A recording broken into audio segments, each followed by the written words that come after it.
What are your thoughts on the Candace thing? Well, so we started dating in high school and then broke up senior year. There's the temperamental component to Candace, which is that I'm someone who goes against the grain. So when there's too much consensus around me, I'm going to find a way to go against it. Someone like a Tucker Carlson, to me, seems to be the most concerning, dangerous figure in this. He's not ignorant. He knows what he's doing a lot more so than, say, Candace or other. You did a bit of a Douglas Murray earlier. What do you think Israel should do with Hamas? Well, Ollie, first of all, it's pronounced Hamas. Okay, this is a really exciting and special JTV episode. We are joined from across the pond by Kozak, who is a highly popular comedian, musician, but now a pro-Israel advocate whose videos on social media are generating hundreds of thousands, if not millions, of views. And he's also, and this is actually, I would say, of all the things, other than maybe the pro-Israel advocate, the thing that I have the most respect for is he is a first-rate impersonator. And I'm hoping maybe at some point we might get a few impressions along the way. But Ami, thank you so much for taking the time to join us. There's so much that I'd like to talk about. We were just talking on air about one of your most well-known Israel debates, which was a discussion you did with Candace Owens. And I definitely want to get into that to understand your perspective on Candace, who's obviously a massively influential figure who is anti-Israel and propagating anti-Semitic tropes. But also I want to talk a bit more generally about the whole issue of Israel's perception, debating Israel, how we can best make the case, how you insert comedy into that, and also about what's understanding, we talk a lot about what's happening among radical Islam, about what's happening in the radical left. Not enough, I think, is devoted to understanding what I believe you termed recently the woke right, which is a growing base on the conservative right in America and across the West, which is seeming to adopt anti-Semitic tropes and standpoints, and you have shown so much bravery in standing up against this, sometimes maybe political friends, and saying the truth. So first of all, thank you to you, Kol HaKavod, for all that you're doing, and I'd really like to unpack all of this in what I think is going to be a pretty unique discussion. Thanks for having me. I'm looking at this camera, right? This is a noob question because I do this a lot, but depending on who I'm talking to, I'm looking at my camera, which is looking at you, right? Okay, so we'll do that. It's conversations on the spectrum. That's how Jews do it, right? We don't make eye contact. I think it was James Lindsay who might have coined the term woke right on Twitter, and then it kind of started to have its legs, but it's been increasingly revealed as increasingly woke. At first, it's more like a dig and an insult to those who hate woke leftism, but it proves itself to be more and more true the more these people try to make these absurd defenses of themselves. It's very revealing, and we can get into that. Yeah, absolutely. The first thing I'd like to do, though, before we get into all of that, is actually understand a bit more of your personal story. How did someone like you go from being a comedian, a musician, to focusing a lot of your time defending Israel in the public sphere? So before all of those things, I was born a Jew, and I think that at a certain point you feel called upon, I guess, and that sounds a little cheesy, but I grew up with grandparents on both sides who were Holocaust survivors, and my whole life I was not a paranoid Jew about the state of Jews in the world. I felt like we were comfortable, accepted, past all of the old, disgusting ideas of anti-Semitism and bigotry. These were things of a different century, of a time past. And I always wondered, how did this even happen in Germany, in Poland? How did Jews how did this happen to the community, to the people in a developed world? And after October 7th, I think for a lot of us, we no longer had that question. It was suddenly revealed that this is how it happens. You just change a few words and buzzwords, and all of a sudden, a culture becomes virtuously proud to want to kill the Jews and the Jewish state, or look the other way, or make apologies for it.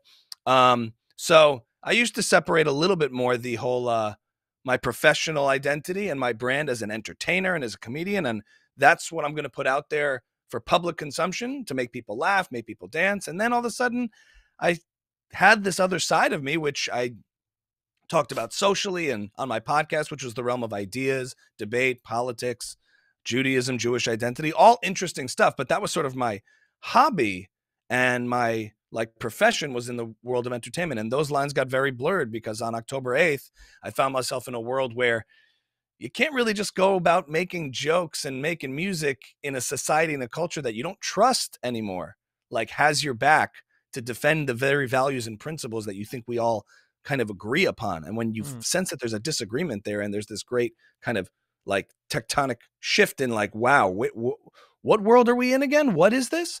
I felt like I had to speak out. I felt like I couldn't really talk about anything else, at least for that minute in that like October 8th, 9th moment. And I noticed, you know, in the world of entertainment or content, when you put stuff out into the world responds. So when the world responded to those ideas, I felt compelled to keep going and speak out about these issues and articulate these positions. And I found that I was offering a little bit of moral clarity. And I think for a lot of people who wanted to support the Jewish community or Israel, but felt co-opted by the language or felt fooled into this idea that it would be controversial to even just speak out for Jews or speak out for Israel because the conversation has been so toxic and polluted, that me offering some clarifying thoughts about it was very helpful for those who not the ones who support October 7th or have no sympathy, but maybe those who do but don't know how to articulate it. So, you know, you just never know. It's a, you know, life is long and it takes interesting turns. And yeah, I found myself interestingly thinking I was diverging from my entertainment platform a little bit, but it actually threw me right back into it. And I guess just deepened my relationship with the audience that was willing to stay with me. I did lose a few, but, you know, for those people out there who like impressions, comedy, and Hamas, I found that to be a very strange intersection. So I was happy to purge those folks, a few thousand, 15,000 followers or so, but I ended up gaining also a whole different community that I deepened the relationship with. Wow, wow. And do you think comedy is an underused tool in political persuasion and debate? And tell us a bit about how you use it. Underused? I mean, not anymore.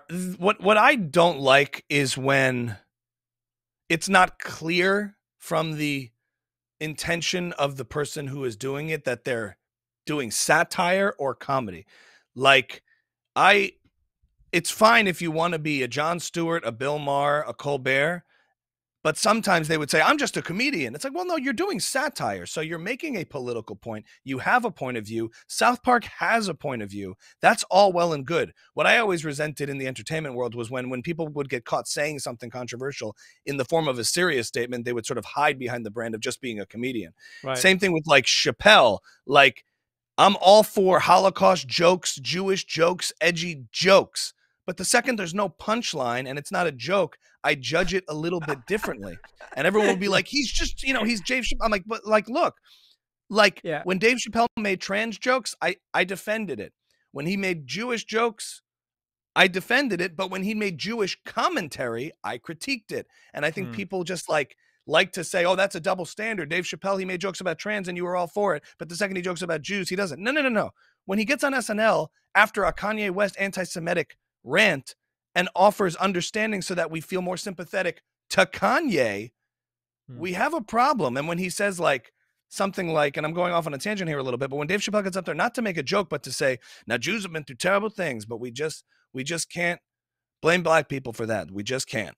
And everyone goes, okay, that's not what we're saying. It's Kanye who's blaming Jews for all of his problems, not Jews blaming black people for all of their problems. That's the issue. So I judge it on that when comedians make statements. Now, I just think there's a difference between comedy and satire in intention. But the reason why jokes work and the reason why satire works is for the same reason. You're lighting a fire or a spotlight on something that's true. And sometimes doing that makes people laugh because it's something we all relate to and connect to, but you're observing and bringing to the forefront, even if it's an uncomfortable truth and it makes people laugh, or it's a stereotype that we all kind of feel is resonant and agree upon. Like when you laugh at something, you're all agreeing upon something. So comedy, satire, all the forms of it have a very powerful, potent way of pointing out something true. And just like when you're using serious words to try to articulate something true, showcasing it in the form of comedy can point out just how absurd something is, how wrong something is, how right something is. And it's subversive because it gets past the intellect and goes more to some deep level, where if you're laughing at something, you're sort of understanding what's true about it. Yeah, yeah. And, you're often trying to make a case and making a case for Israel and raising awareness also about, like in the case of Dave Chappelle, that there is just blatant anti-Semitism going on here.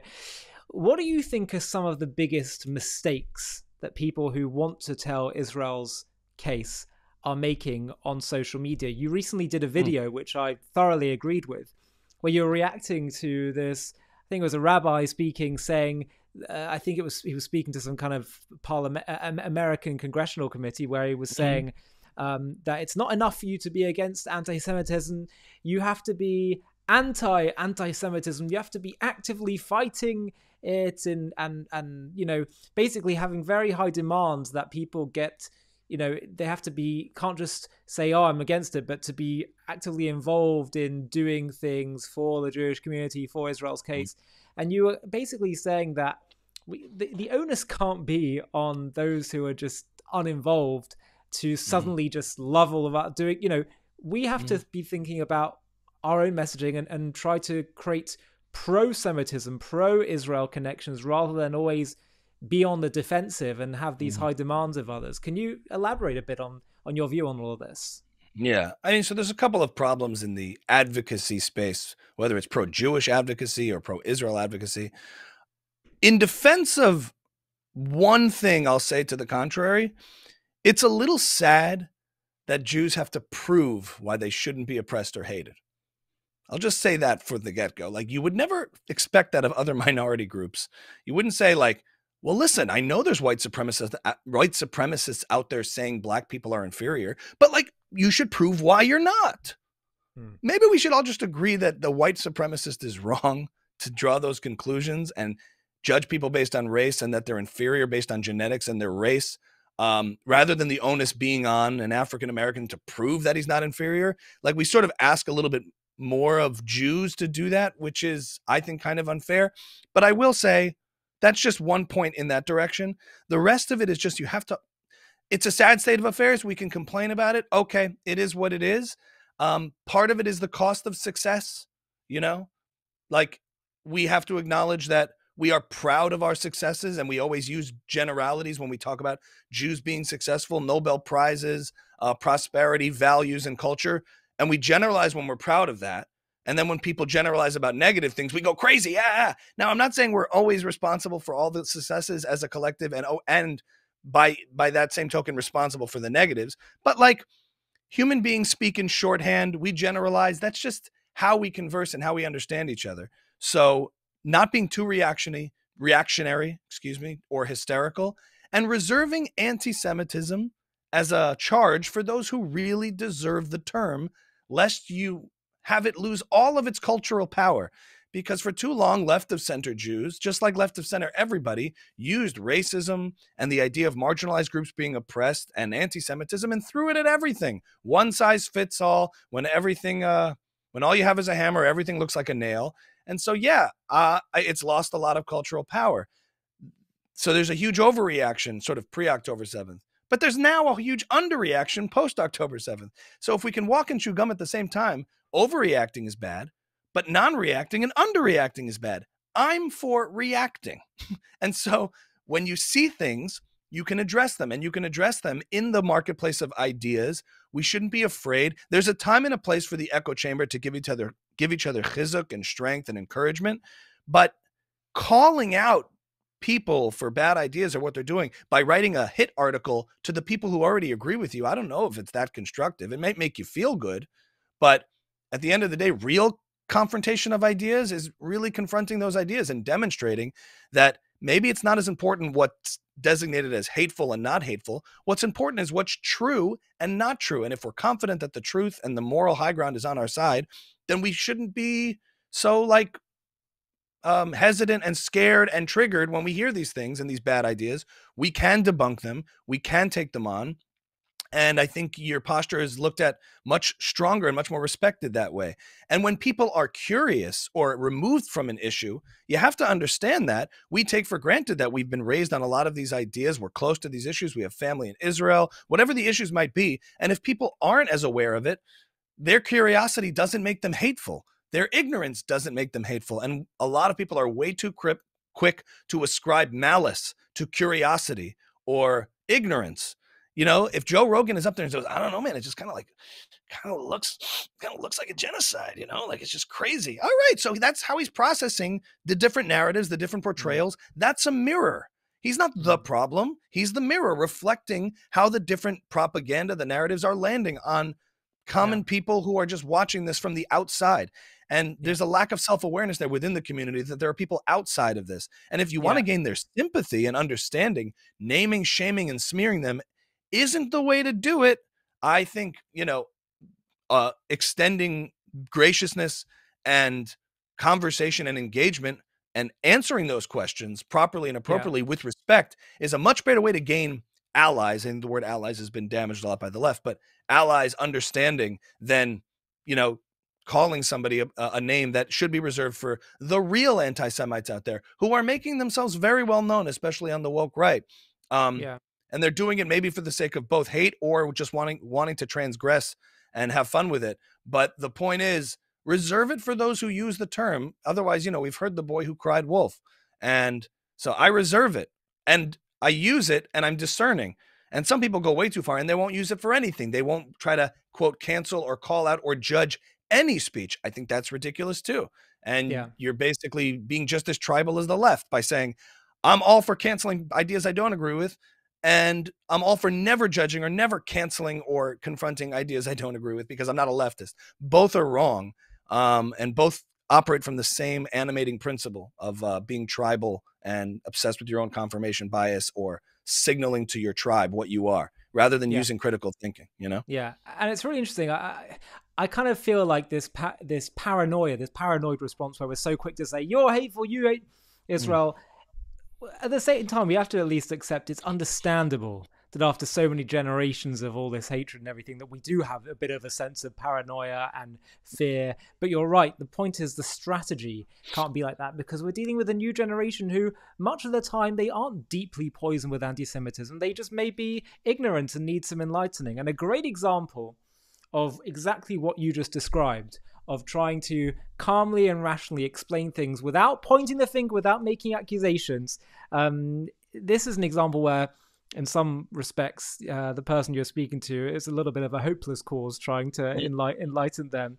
But nonetheless, you showed such bravery and calmness and clarity in your discussion with, there's two discussions actually with Candace Owens that you did. And I want to talk about this and then more generally about what you describe as the woke right, about a growing base of anti-Semitism on the conservative right in America and across the West. But let's start off with Candace. Can you tell us a little bit about your experience having discussions with her? What do you think has happened with her? I mean, I remember it started off with Kanye West and she was defending his anti-Semitism, and then it started to go to Israel. And I followed this pretty closely. And it's all just quite disturbing, and also many people just didn't see this coming at all. They thought she was really a friend and a classic conservative. So, what are your thoughts on the Candace thing? Well, so we started dating in high school and then broke up senior year. That's when things got weird. Hey, no judgment here. Yeah. She was upset because I ended up hooking up with Pam Bondi. No, I'm just kidding. So look, there was some things I was suspicious about with Candace early on in her career. Like, let's just do a little bit of a profile unpacking here. When she kind of came on the scene, I remember red pill, black female, attractive, conservative, and everybody on the conservative side was going, whoa, look at this. Oh my God. Wow, a unicorn. This is so interesting. And I think on certain issues from her personal experience, like the whole Blexit effort was an admirable one, calling out what BLM was. And I think for her, being a black woman in that world, there was a lot of authenticity there and some integrity from her experience in calling that out. And there was a lot of valid points to be made. But there were some moments very early on before all this stuff where, you know, I think becoming a conservative firebrand commentator had this lure, had this sort of potent, you know, attractiveness to want to join that tribe and be part of that brand. And the audience capture was very apparent very early on. She made an appearance on Rogan, right? Where she goes, like, climate change, like, I just don't believe in that, like, at all. Like, I just don't believe in it, like, climate change. Like, I don't know, like, it's just like, no, I just don't believe in it, like, at all, right? He goes, what do you mean? Now, look, I don't really believe in the climate change narrative either, but I've read a lot of Alex Epstein's work on the subject and other people who are sort of skeptical of the whole climate narrative from the left, the environmental narrative. Like, I've thought about that stuff. It's been appealing, and I kind of understand why. But I think in her case, she was just trying to signal to the conservative tribe that, like, I'm on board with all this set of ideas right now. Like, I'm going to be that person, and I'm going to adopt these sort of dogmatic talking points. And it's one thing when somebody gets on a huge platform and says ideas that you don't agree with, even in principle, from the get-go. Some crazy left-winger, whatever, starts espousing socialist economic views and they make a bad case for it. Fine.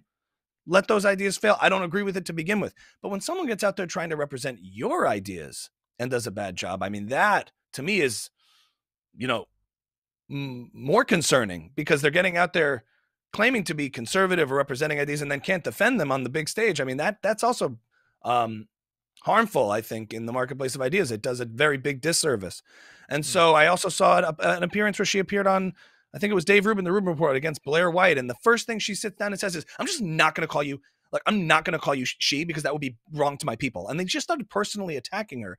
And so it became pretty apparent to me at an early stage that, like, I'm not sure if we're acting in good faith here. Like, what's really motivating you? Is it the clicks, the provocation, the attention you get from holding these positions rather than the principle of these positions? That's all pre all this. But then she made a video reviewing one of my comedy videos, and she gave me a lot of praise, so I love her.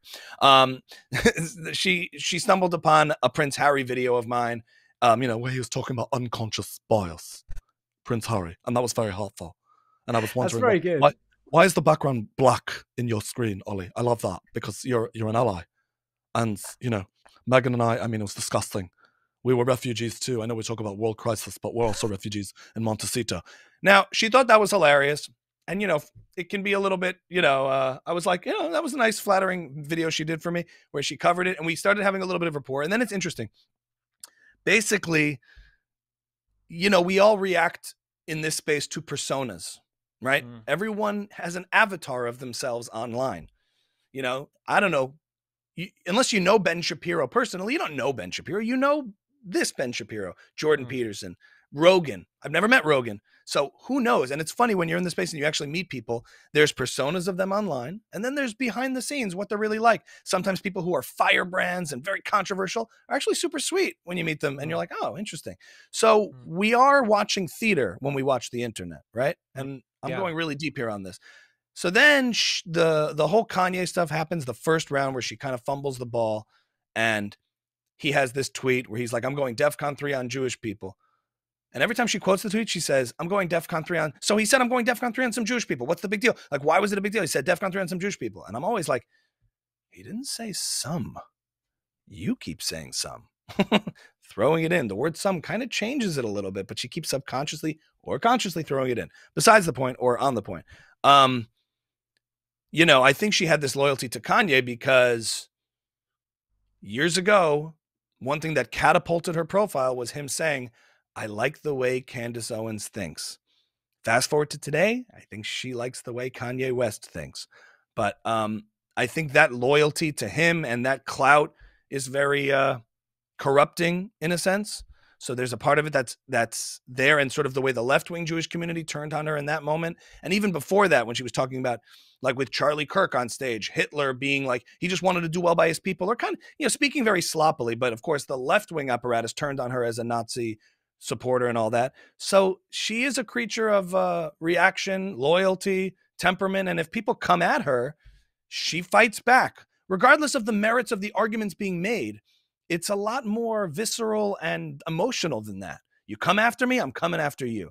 And I think a lot of that was motivating a lot of her behavior, even up until this point. Back to my story with her and where we intersected, things about October 7th started to happen, and she started to say some very troubling things. And one day retweeted the Queen of Jordan, Queen Reina, saying, I think Jews are using anti-Semitism to weaponize people into compliance. She writes back that she totally agrees with this.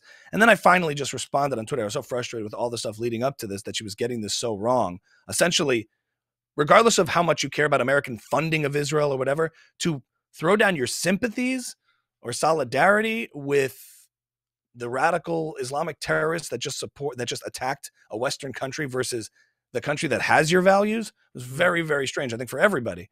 And not having a sense of a sympathy, or like saving your condemnation only for Israel in that case, is kind of weird. Like, the first reaction to Israelis getting slaughtered on October 7th was, we shouldn't be involved in this. We have to stay out of this. Like, that's a strange posture on a human level. We're going to get into the weeds on policy, what America's policy should be, funding, not funding, foreign aid. That's not really what it is. I mean, that first reaction to be, we shouldn't be involved in this, like, all that kind of stuff, or just like very little sympathy. Anyway, I responded to it. I had a firm tweet. To her credit, she responded inviting me on the show to talk about this. I think she was in a position where, like, I want to have conversations about this. And so she did, and she had me on for a full hour or whatever, and unedited, she released the whole thing. And that's where that famous clip of the Muslim quarters comment came out. But at the same time, like, people don't watch that whole clip. It's a fun opportunity that you can dunk on somebody. But I think I approached it with, let me approach this as a conversation, not as a confrontational debate. And in that conversation, it was revealed to me very quickly that I think she's just much more profoundly ignorant about this subject than hateful. That's the position I took. I didn't trigger her defenses. I didn't make accusations. But all these other people online are writing hit pieces and articles and attacking personally and attributing things to malice. And I just said, all right, let's just come in good faith and have a conversation. And I think it was a good demonstration of maybe a better way to do these kinds of things and approach these kinds of things. And we had a constructive conversation, started light, ended light with a nice laugh or whatever. And I was encouraged after that to say, like, ignorance is easier to fix than hate. And I was proud of that fact that we were able to have that conversation. This was like November 2023. So it was very close to events there. She was still at the Daily Wire at that time. And once you meet people when the cameras are off, behind the curtain of the internet, you get a different perspective. You meet you confront not just the persona or a clip of somebody, but, that has an effect, a human to human effect. And she's like, I don't get it. All these people are just like attacking me and all. Like, I'm just asking these questions. Now, I know they're just asking questions, but in a literal sense, if we acknowledge that she's very ignorant about the subject, even in the Muslim quarters versus quarter comment, I sort of talked her through that. And she said, maybe I got it wrong. Maybe I did. Now, nobody clips that part up, right? Nobody clips up the part where she said, maybe I got it wrong. Maybe I misunderstood. Everyone likes to say, like, and if I'm being fair, which is hard to do given that how frustrating it's become, everybody brain farts. Everybody thinks they know. Some people say make ends meet, and they think it's ends meet, like meat versus make ends meet, right? You know what? We all have these phrases and things that we got wrong. And it's very, very possible that she's walking through the old city and she has some Israeli tour guide who goes, okay, and these were the Arabs. Okay, so these the Muslim, these the cultos, and these were the Arab libs, and where they are. Okay, and now these were the Jews. And let's be honest, like in Israel, there's complicated areas. There's East Jerusalem, there's West Bank. Right. And if you're there and you know nothing about this region, Right. you could easily get that wrong. And I think it did reveal, like, now at the same time, I'm not defending the fact that she's feeling like she could speak to millions of people with some authority and make statements of authority on this subject while not knowing anything about it. And that's just what's been revealed. That's the state of the commentariat. When you can build a huge platform with your ideas and talk, you have to own that responsibility too. Like, you really don't know what you're talking about. And then when she said about this, like, no country has the right to commit genocide, I was just responding to something that this congressman was saying. I'm like, you really weren't aware of the context of the libel genocide that's being thrown at Israel constantly, like you. And at that point, I'm like, all right, you know what? Maybe you just really weren't aware. And I kind of gave it the benefit of the doubt. If we fast forward to today, since that conversation, things only perpetually got worse. And she found herself in this corner of the internet in a Twitter Spaces surrounded by vicious anti-Semites. Her whole comment section after the second conversation we had, I followed up months later like, hey, things have only gotten worse. We had this conversation. I thought it was really encouraging, and I don't know what's going on with you, but let's talk. And in that conversation, the second time I said, look, you can claim all day long that you don't have an ounce of hatred towards Jewish people in your heart, but that's not so relevant because your behavior, your statements, the things you're making are providing red meat to so many anti-Semites. And you are doing these things where you're like, these aren't Jews, those are Frankists. Jews are going missing on Passover. You're regurgitating all of these old historical anti-Semitic tropes, and maybe you're aware of it, but you're claiming you're not. But every revelation you have that you claim to be revealing some truth isn't a revelation. It's revealing only your ignorance, that you're not even aware that these are tried and true attempts at smearing Jewish people historically for millennia. Jews going missing on Passover, you think you just discovered this idea? Like, this is an old blood libel. And, at best, you're completely ignorant, and at worst, you're evil about it. So I wanted to confront that and give one last chance to have these conversations in good faith. And whether I think it's an unproductive posture and approach to tell people what they feel in their heart. That's what the woke left loves to do. I don't care what you say. I know what you think. I know what you feel. And that's why they have to tell you what to think and what to feel. That is what the woke left does. And that's the position.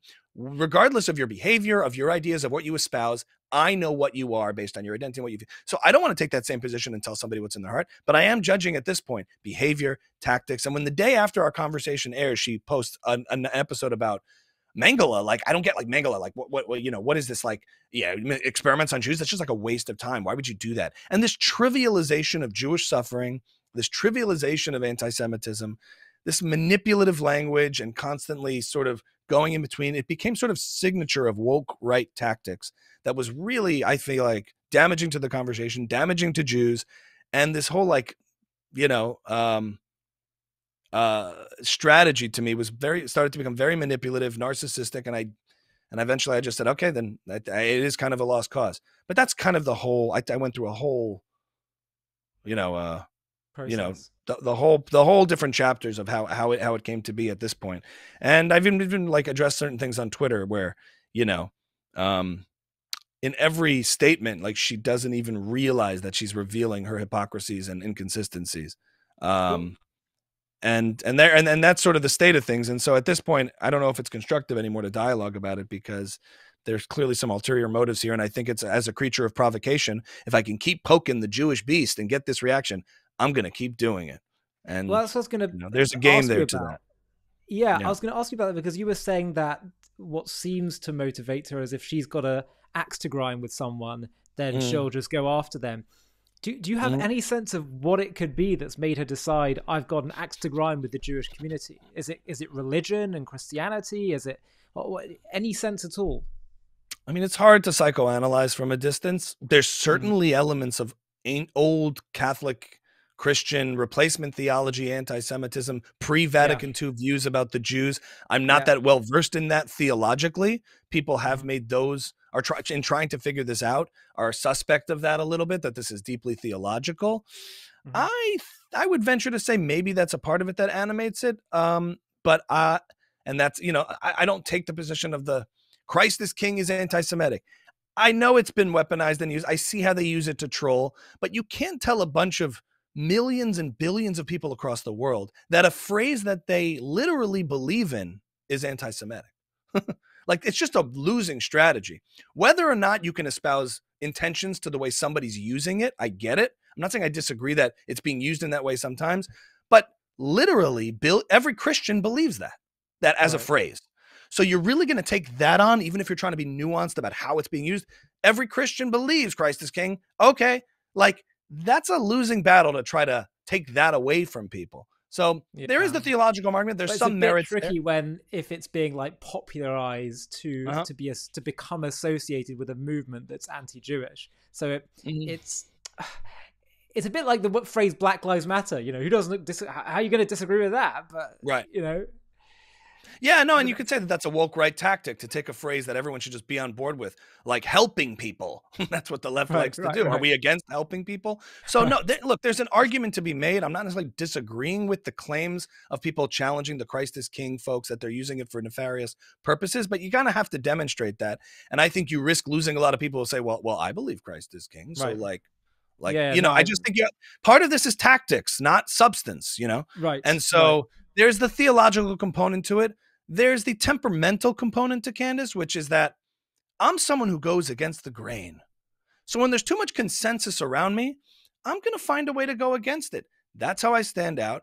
Like, and I guess going against the grain can be good, but it depends on what the grain is, right? So it should be rooted in certain principles. And I think she believes that about herself. Like, you know, my consistency offends people. And I'm like, it's not your consistency. It's like consistency to a fault. Like, I will never cancel or judge any speech as anti-Semitic because I'm against cancel culture. Like, you're against cancel culture, or we're against what cancel culture was really about, which was sort of like punishing jokes, humor, people who misspeak. That's what's wrong with cancel culture, not non-judgmentalism as a principle. We all judge things. Like somebody says something, we need to. Kanye wears a swastika and starts trivializing Jewish suffering and making fun of Jews and trying to really like make a mockery of Jewish suffering and wearing swastikas. And you're going to say, I'm not going to judge that. I'm not going to participate in Judas culture. I mean, like just made up. What are these phrases you're trying to use to sort of evade judgment? And also, we can be smart enough to say, hey, I have a personal relationship with somebody, but he's crazy and his behavior is wrong. Now, I get it. It goes both ways. Pierce Morgan's trying to get a clip out of her and she doesn't want to participate in that. But like, I'm sorry, you lose a lot of credibility and integrity when you try to make this brand of I'm just being critical of Israel and I'm not anti-Zionist. I'm not anti-Semitic. I'm just anti-Zionist. And then when the most obvious forms of anti-Semitism are presented to you, you won't say anything or critique it. It's like, you want to have integrity here, then you have to be discerning. That's what's required if you want people to perceive you correctly. So pardon me, I think this is really about loyalty and temperament. And if people cross me, and, you know, Gad Saad said something pretty fascinating. He said, you know, the day that Kanye West tweeted that he likes the way Candace Owens thinks, that very same day she went on to unfollow all of the conservatives in her life that made her a popular figure. I was unfollowed. All of these different people around her she began to unfollow. And that was very revealing as to what is truly motivating Candace Owens. That's Gad Saad for you. Didn't think you'd get a Gad Saad impression, but that's a very revealing thing. Not a lot of people know that. He said it on a podcast and he was like, not a lot of people know it. She went on to the day he did that. So like I said, I like the way Candace Owens thinks by Kanye. And maybe years later, she likes the way Kanye West thinks. And I think it's that whole like relationship to the Jewish community that's hostile and has a lot of animosity. And it's not rooted in any sort of principle. So, you know, I forgot what are the other things that animate it. It's also like, look, a lot of this stuff is personal. Like you work in an environment, there's consensus around Israel at the Daily Wire. Everybody kind of has a similar position for the most part. I know there's Matt Walsh and whatnot, but generally people are supportive. And there is this sort of what Tucker Carlson is doing too. It's like, how do I kind of curve myself out of this? Like when everybody agreed about BLM in the first iteration of this, I went against that grain. And maybe I agreed with that. And therefore she's drawing these weird parallels, I think, to what she'll claim is like, hey, BLM claimed I wasn't really black because I didn't support BLM. And a lot of Jews are claiming if you don't support Israel, you're not really Jewish. So I sympathize with that struggle. I mean, there's so much ignorance within a statement like that to say that just because two things look alike, they must be the same scenario. And I would just counter by saying, look, BLM was claiming this narrative that wasn't based in data and reality. Okay. And they were just manufacturing this in order to make white people feel guilty and go into submission. In the case of post-October 7th Israel, there is this huge rise of anti-Semitism in rhetoric and in action. There's protests across the West on college campuses across Europe, the UK, the Netherlands, celebrating October 7th, wanting Israel to be exterminated, wanting the Jews of Israel to be exterminated. That's a real thing. So the real concern about that, and for people who are either apathetic to that or supportive of that or sympathize with that, for us to call that out is not trying to get people into compliance or submission. We're not making up a narrative that isn't based in reality. It's supported by reality. And so just because they look the same, you got to think a little bit past phase one on the optics here. I get the temptation, but come on, a little bit of a inquiry here will make you realize like it's a very different scenario. And I get it. There's Jews left of center who tried to get on the BLM train and the left-wing Jewish community and the ADL and all of that. And I get why, you know, that happened. Okay, it happened. It doesn't mean you can't be discerning here and see that this is real. This is going on. And it's not the same thing as the false claims of BLM, just because it seems the same, just because the claims are the same. In some cases, the claims are true, that there's a rise in anti-Semitism that's been going on since October 7th, and a rise in anti-Western sentiment, and all of these things that we should address and be concerned with. And it's just as not true that, from my opinion, that the claims of BLM were way overblown to silence white people into compliance and submission. Yeah. They're making similar claims about scenarios. In some cases, it's true. In some cases, it's not. That's what being discerning and critically thinking about things rooted in principle is. That's what that requires. Of course. And obviously, there's a growing number of Candace type personalities, maybe not exactly in the same iteration, but people like Tucker Carlson and others on the American right, where they're kind of really diverging from the consensus views on Israel and frankly on all kinds of issues around American foreign policy and on that's typically been consensus on the right. But what's concerning is we're seeing this kind of growing baying mob of grassroots activists who are on the right and more anti-Israel, but actually often more classically anti-Semitic. Sure. And I wondered, as someone that's on the ground in America, how concerned are you about this? Is this a fringe and it's not really going to ever become mainstream, or do you see this entering its way potentially into mainstream politics and politicians within the next decade or so? What do you predict will happen? I guess it depends on which figure we're talking about. Someone like a Tucker Carlson, to me, seems to be the most concerning, dangerous figure in this, in the sense that, like, Tucker has built up a lot of goodwill amongst his audience, having spent years in legacy media. He's not ignorant historically, conceptually. He understands his ideas. He knows what he's doing a lot more so than, say, Candace or other, or like, just like dumb, straight up anti-Semites like Jake Shields on Twitter, just, it's part of Mossad. Yeah. I think like Jews might have killed dinosaurs. Like, do you hear that? You hear about that fact? Like, no one's talking about it. I'm talking about it. Like, there's like, just like, completely thick-headed, dumb people. Tucker's not one of those. And he plays this a lot more of a 3D chess nuanced game where he introduces contradictory ideas that kind of make people suspect of, traditional American values and moral superiority of the West. He's like, I don't know about that. I mean, World War II, like, I don't know about that. I mean, Hitler, he was in a bunker. He killed himself. I mean, suicide is a real problem amongst white men. People are killing themselves. I mean, maybe Hitler was on fentanyl. We don't know that. Where was the fentanyl come from? Did the fentanyl come from Mexico? In Germany? Maybe the fentanyl came from Mexico and Germany. We don't know that. I think we need to focus on our border than talk about World War II as if the West was the. Hitler killed himself, and he may have been on fentanyl. Did we do an autopsy? We don't know that. I mean, it's about American expansion. It's funny, I actually find Tucker really hard to listen to. It's too all over the place. Sorry if I'm probably clipping the microphone, but I'm just saying, introducing these weird ideas that subvert or undermine at least people's general understanding that the Western values, using the idea of Western values against Western values. It's really interesting, of liberty and freedom and prosperity, but then saying that countries that meet that standard so much more than other parts of the world are guilty of not meeting that standard. It's almost like Soviet. It feels like this way of, how do you get a society to collapse? You could do it militarily, or you can get a society to stop believing in itself. And you can get a population to turn on itself by not believing in its virtue anymore. And that seems to be the kinds of things he's doing, where he's speaking. I love Jerusalem. I love Israel. It's a great country. I'll take my children there. I would love to live there, but I can't stand it.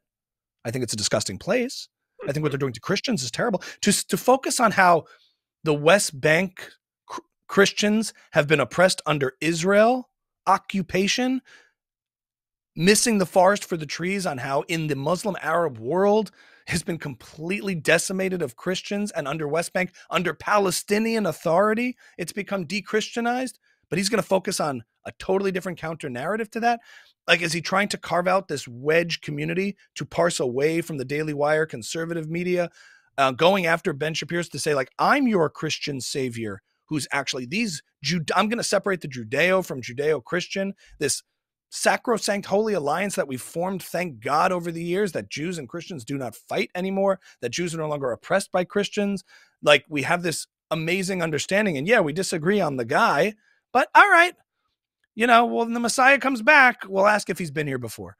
That's what it's come down to. That's a nice place to be. But they like Jesus, we like his dad. We're like, okay, we accept the Father. Like, we've come to a nice theological understanding, cultural understanding, and it's sort of built the West. And to try to subvert that is a very nefarious thing. And then to say, I really resent Ben Shapiro for his support for Israel. I think it's un-American. I mean, Ben Shapiro has done more for conservative principles and wow. He accused Ben of he said, I have a lot of disdain and resentment for he hinted at it. He said, like, for Ben to want America to support, or for Americans, my children, to support Israel, fight for Israel, kind of pinning Ben as this sort of dual loyalty figure. And I'm the guy who's going to peel off your Christians, your America First Christians. Come to me. I'm the guy who has your back. As opposed to giving credit to a Ben Shapiro or a Daily Wire that has done so much more for conservative values, the perpetuation of those values that Tucker used to fight for. On the whole, I mean, there's so much more credit to be given than condemnation, but he chooses manipulation and condemnation, and it's really bizarre. It can be confronted. It should be confronted. But other woke right figures, what I would say is that the reason woke right is accurate to describe them is that, the woke left will,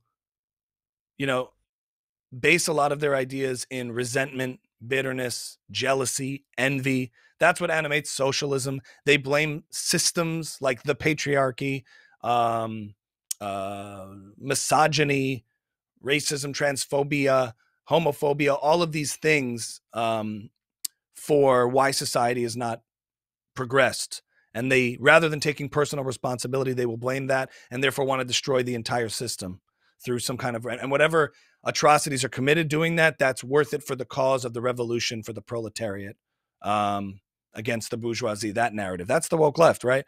And therefore they hate the West. The woke right is also based in bitterness, resentment, envy, but they're much more explicit about the racism. So instead of blaming just Zionism and white settler colonialism, they are, since they consider themselves proudly white, they blame the Jews for every problem. They scapegoat the Jews, and by extension, all the things they think Jews control, like capitalism.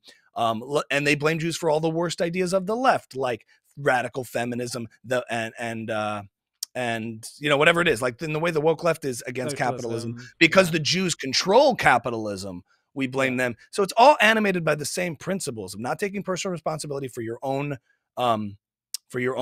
shortcomings. And rather than admiring success and trying to replicate it, you blame success and say that's exploitative. It doesn't actually belong. It's ill-gotten gains. That's woke. That's not capitalism. That's not freedom. And if you hate merit and success and the sight of those things, whether on the woke left or the woke right, that's how you blame the Jews, because a lot of times Jews embody, the culture of hard work, success, scholarship, achievement. And so you resent those things because both sides don't think it's legitimately achieved and acquired. So they like to blame. And they're rooted in the exact same posture. Right. And there's also this demand of like political purity that they kind of demand you both on both the woke left and the woke right.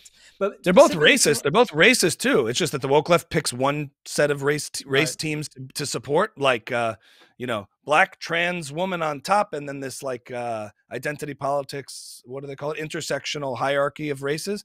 The woke right does the same thing, but they just put whites over here, and the woke left considers the Zionists as white. The woke right doesn't consider them white. Whatever. They're both playing race games and judging and as race being paramount, racial identity being paramount, rather than culture, ideas, a much more total identity and values.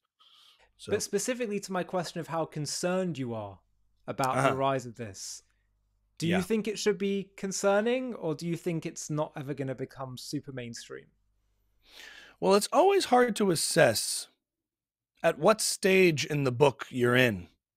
I'm sure there were a lot of Jews in the 1930s in Germany that were like, oh, please, this is never going to happen. We are integrated into the society.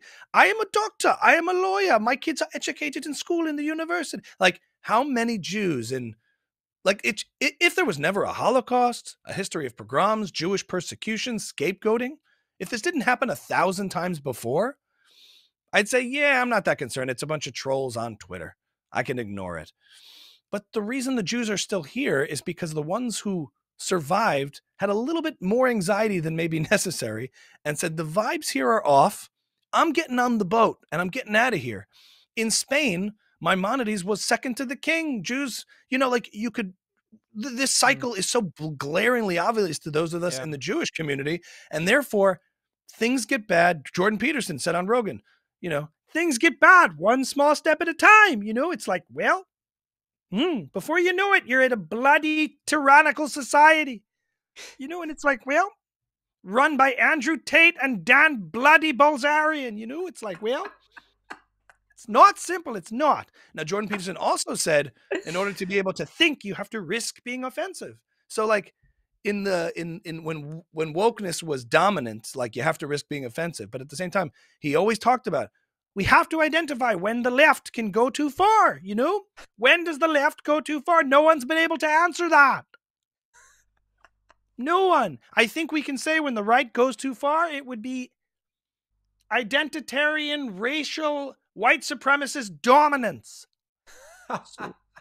And he was right. That's where we are. Now, the identity politics, left-wingers pushed identity politics for years and years. And he warned, if you keep doing this, the whiteys are going to play too. And now here it is. Toxic accusations of toxic masculinity actually got you toxic masculinity when it wasn't a thing. When the feminists went after masculinity and called it toxic when it wasn't, they got toxic masculinity. When the radical feminists and left-wingers went after racism and anti-Semitism, when it wasn't racist and anti-Semitic, you got actual racism and anti-Semitism. Think about the things you can say about Jews in the public square today that you couldn't say 5 years ago in polite company, not because of cancel culture, but because of decency. And now that's been completely eroded. And Twitter is just the Third Reich at this point.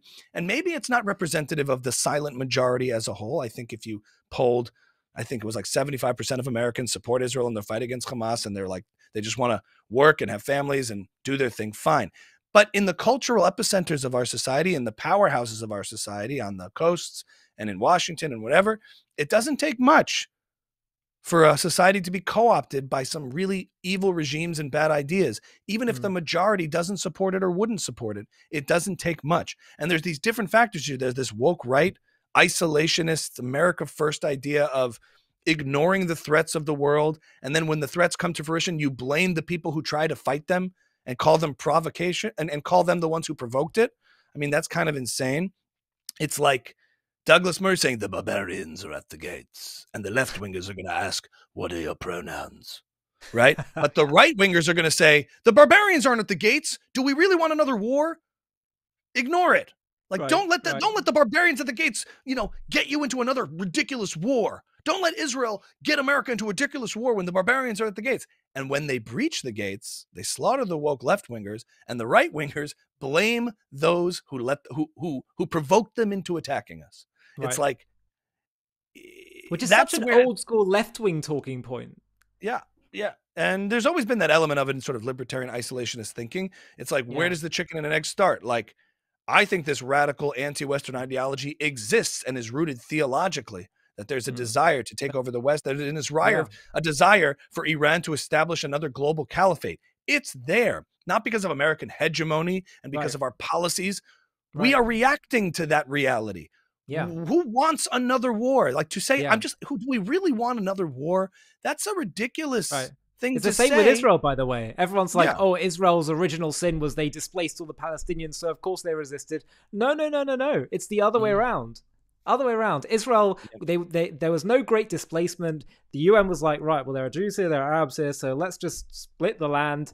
And the Arabs go to war, and in that war, they get displaced because they're fleeing because they're losing. Mm-hmm. And no one talks about like Arab colonialism Right.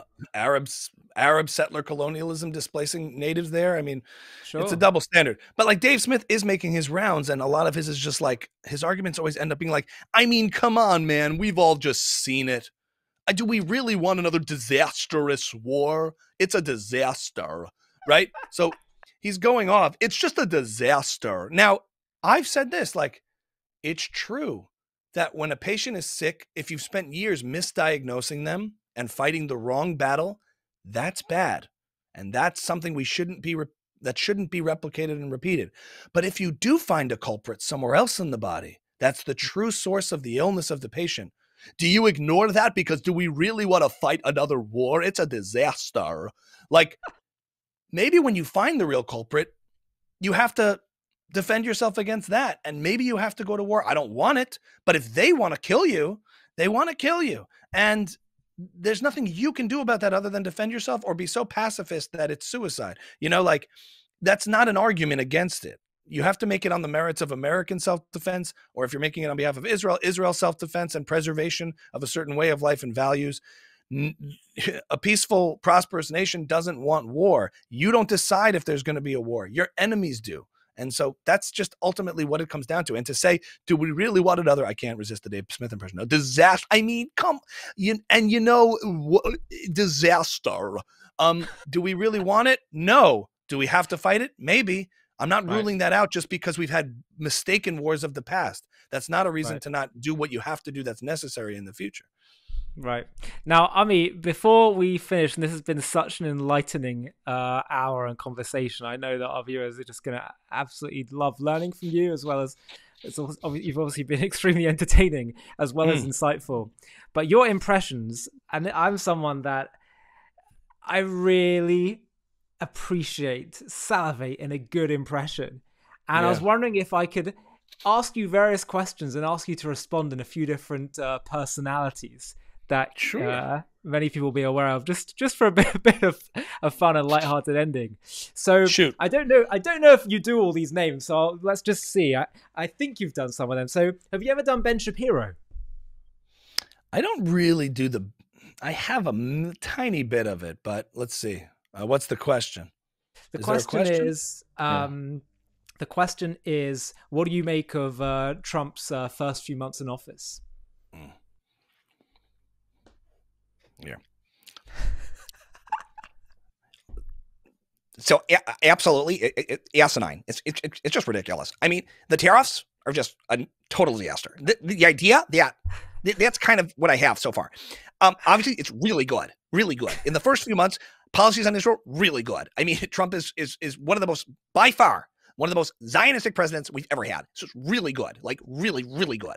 As far as foreign policy, his unpredictability, the fact that he's unpredictable and that adversaries don't know what he's going to do, that is really good. But unpredictability for allies, really bad. Like, dude, like that's just really, really bad. Like really bad. Dude, if you're going to like be unpredictable, you do not want your allies to not know what you're going to do. You don't want your adversaries to know what you're going to do, but you don't want your allies. It's just asinine. It's just ridiculous. Asinine. Oh, so good. Okay. It's okay. It's okay. Oh, no, I think that's phenomenal. Okay, you did a bit of a Douglas Murray earlier, but you're so good at this one. So I want to ask you, what do you think Israel should do with Hamas? Well, Ollie, first of all, it's pronounced Hamas. And in my new book, Democracies and Death Cults, I would just say, well, if you're going to go to the Gaza, you absolutely have to wipe them out. There's no question. And those in the West, in D.C., claiming that they're not going to be able to accomplish this goal, well, I would just say, go on the ground and see for yourself. I remember talking to an IDF soldier who told me his story in the middle of the night and in a building in the Gaza fighting Hamas, that these people are so savage.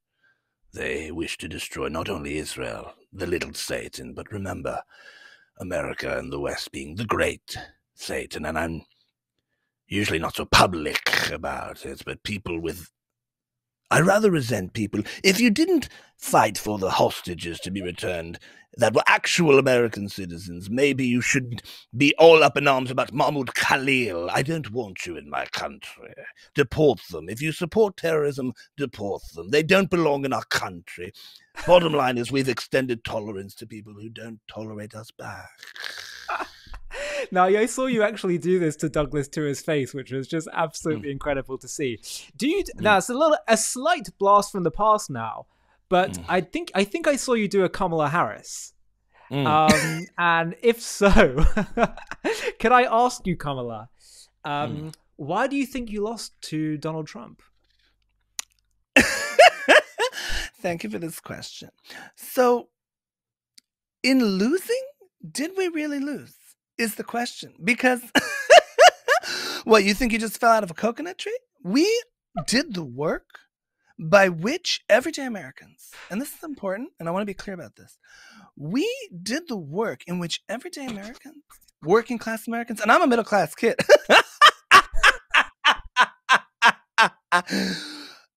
losing is not the war, it's the battle. And we are doing the work that we must do, and that time is every day.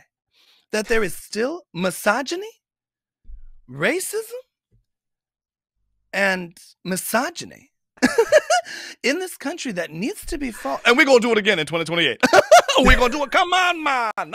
What you going talking about? About doing 28. We're going to get shot. So good. Oh, so good. Yeah, I love it when she tries to appeal to certain demographics.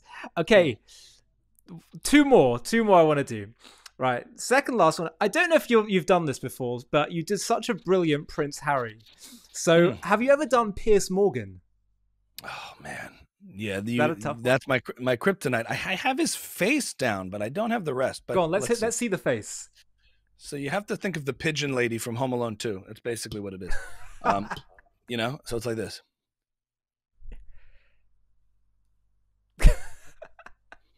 What do you mean by that?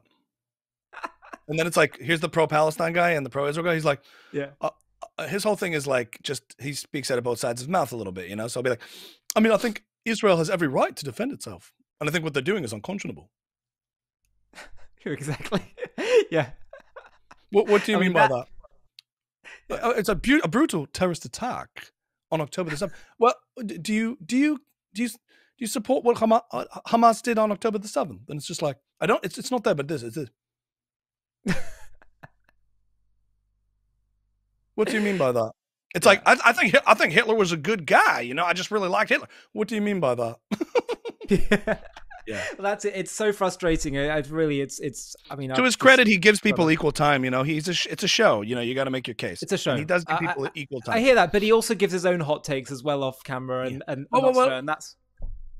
No, I'll be like, so Ollie, what's your position on the Middle East and Israel's response to Gaza? What do you think? Well, I think it's no, because it's interesting. Because it's interesting to me. Because the way I see it, you know, Israel had every right to respond. It was a brutal terrorist attack, but what they're doing is unconscionable. So, what's your response? Or what would you like to see? Because it's interesting to me. Because the way I see it, well, hold on, don't interrupt. Hold on, it's my show. That's the idea. Exactly. Well, lastly, and this is one of my favorites, has to be President Trump. And I'm not even going to ask you a question here. I'm just going to say, President Trump, what would you like to tell our viewers today on JTV? We're taking back the UK. That's what we're going to do. We're here with JTV. Yes, the United Kingdom. Isn't that where you are? What is it, UK? What do we call it? Yeah. But I didn't know you were taking it back. Well, we're taking it back. England, Scotland, Wales. We love Wales. Great animals. They're great. They swim so beautifully. And I think we're going to take it back. We're going to take back. It's fallen. You know, UK has fallen. England has fallen. It's terrible. It's being overrun and it's radicalized and it's a terrible place. And you got no spine. These people are such wussbags. They're such wussbags. So we're going to take it back. Canada will be 51st and the UK 52nd. It's going to be so beautiful. It's going to be great. We're going to have fish and chips at the White House to celebrate. That's what we're going to do. And what do you call it? All those like shepherd's pie. Is that what you eat? Shepherd's pie? Oh, yeah. Shepherd's pie. Wow. There's a little innuendo there. I don't even want to talk about that. But shepherd's pie. That's a great pie. American pie. We're going to make shepherd's pie. We're going to rename it American pie. Oh, that's what we're going to do. That is absolutely phenomenal. Wow. I mean, what an absolute privilege to have a one-on-one show from you on your brilliant impressions. You are first class. I am so grateful for your time. This has been the most incredible episode. I'm so excited to share it with everyone. Thank you for everything you do, and speak next time. Thank you. Hi, thank you so much for watching. To watch another one, click here. To stay up to date with all our content, click here to subscribe. And if you're able to, you can help support JTV to grow and grow by clicking join below this video, where you can become a member and get perks including early access to videos and private live discussions with me. But most of all, you'll be partnering with us on our mission to change the world.